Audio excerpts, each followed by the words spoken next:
Silent Hill is a beloved game series, and among the many games discussed on YouTube, it is probably the one series that has been analyzed the most, to the point that even fans of the series are annoyed to see a new one pop up.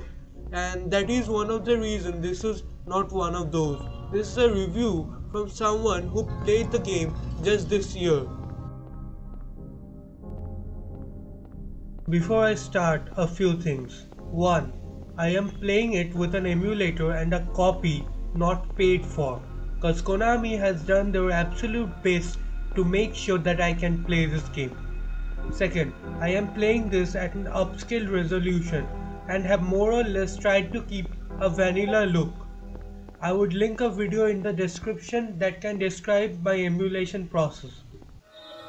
So let's talk about the game now.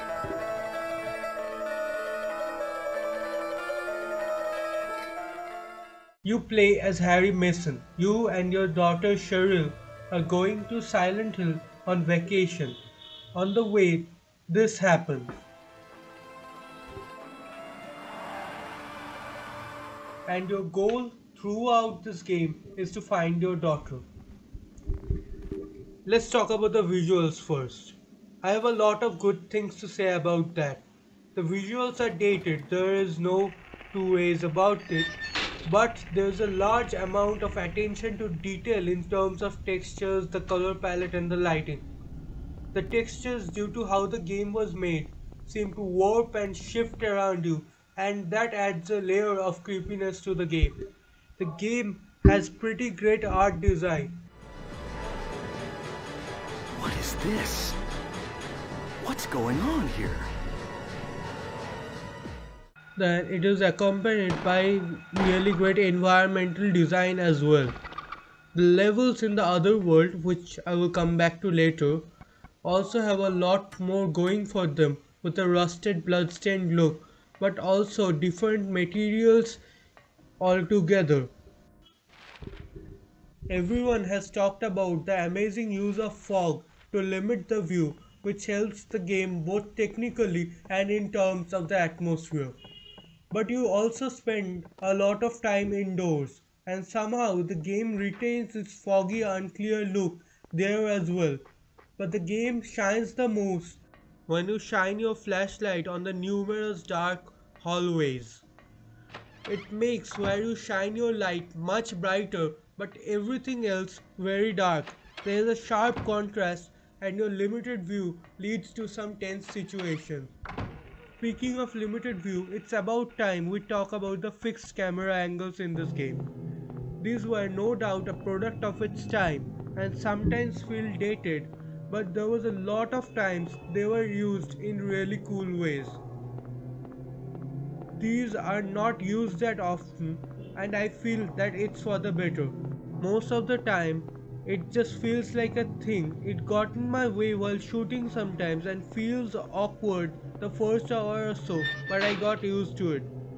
The monster designs were also rather good, but most of the time I didn't feel that they were scary. But the thing that aged the worst is the cutscenes.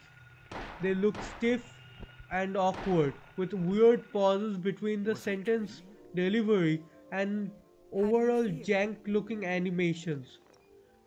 Oh, like I've been run over by a truck. But I'm alright, I guess. Glad to hear it. You from around here? Why don't you tell me what happened? Wait a second, I'm just a tourist. The FMVs, on the other hand, still look great.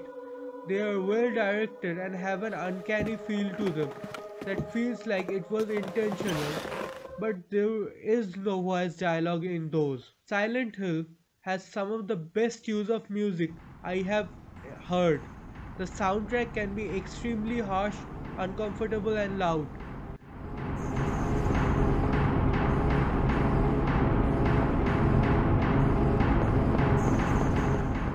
This does half the job of making you feel scared in the environments.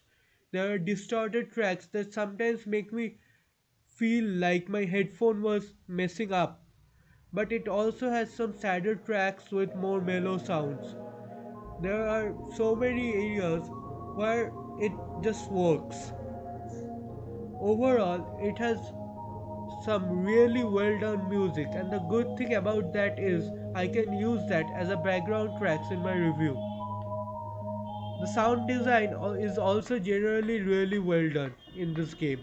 The creaking of doors being opened, the footsteps as you walk around. But I do not like how the monsters sound at all. They don't sound terrifying, just very annoying and painful to listen to.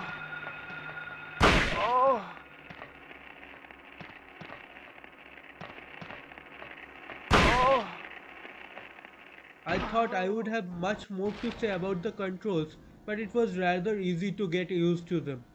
There were certainly some awkward moments you will face while controlling your character, but overall my experience was pretty smooth. Except those flying shits, which a lot of times they just went off screen and I had to shoot them like in a scene of a low budget movie where they couldn't show the monster.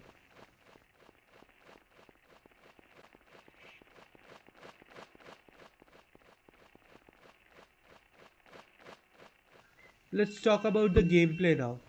This part has aged rather poorly and is kind of underwhelming overall. There are two main parts of the gameplay, the puzzle and the combat, with slight touches of exploration. The exploration itself isn't that fun because most of the time you will be running from one annoying monster to the next.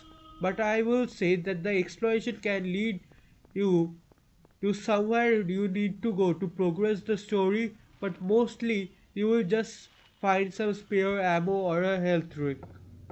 Now, the puzzles I thought were pretty fun. I played on medium puzzle difficulty and it worked out pretty well. I didn't need to look up any solution. They were hard enough, but not at all annoying. I enjoyed the puzzle sections. Then there's the combat, which isn't bad, but it is kinda samey and boring. It goes back to my point that the enemies are more annoying than they are scary. The first few levels I played keeping a close eye on everything, the ammo, the weapons, but considering how easy it is to clear rooms with melee weapons, I was always left with a surplus of bullets. This changes in the second half of the game, but the sheer number of enemies mixed with the more powerful and in my opinion scarier versions of them made me way more apprehensive of facing them. Still though, the scariest parts are when the sound and atmosphere do the trick. Knowing which enemy you will face is much less scary than when your mind does the job for you. There are many parts in the game which genuinely creeped me out. The town itself is the scariest part of all these. You feel like you're in a world where you don't control anything. Things often change or go wrong with little to no hint or explanation given to you, just like in real life. If anything, the story makes me feel that I am out of control. It's about time I talk about the story. I like the story in this game, but I do have some major issues with it as well. The first is that much of the story is delivered through infodump instead of organically moving dialogue, which is hampered by the awkward dialogue delivery as if there is lag after every sentence spoken. Kinda like this. Yes. I really don't know. But maybe that's the darkness she was talking about. That's all I can think of.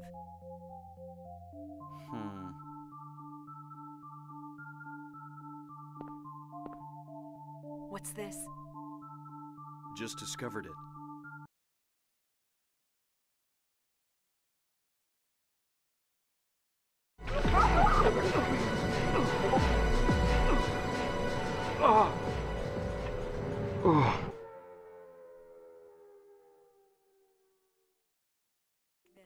You meet Sybil Bennett, a police officer who gives you a gun, which is probably pretty common in America. After that, you go outside in search of your daughter. You come across visions of another girl and a woman named Dahlia Gillespie who tells you how to find your daughter. Now I will move into spoiler territory. skip to the timestamp on the screen to avoid them. The girl you have been following is Alyssa Gillespie, and she is the daughter of Dahlia Gillespie, who was summoning the devil with the help of the supernatural powers of her daughter. That is the gist without details. Now that I have made the plot sound like absolute garbage, let me phrase it again. The plot is filled with tiny details, and the more you look, the better it gets. Like there is this desk in the last parts of the game, which is just alone in a room, from which you can interpret that it is a sign of how Alyssa was bullied. There are various interpretations of the story. My own is that it is of survivor's guilt, how Harry Mason dreamt up trying to save his daughter, and in the end he fails as we see him injured. This is based on the bad ending of the game. So, in conclusion, what can I say about this game? It is a good game and I enjoyed my time with it, but is it worth cracking open an emulator to play? Well, that depends on whether you find the atmosphere, the premise, and the story and the music good. There isn't much to the gameplay itself, and even the story had some things I don't like. But I'm glad that I tried this game, and I hope some of you do too.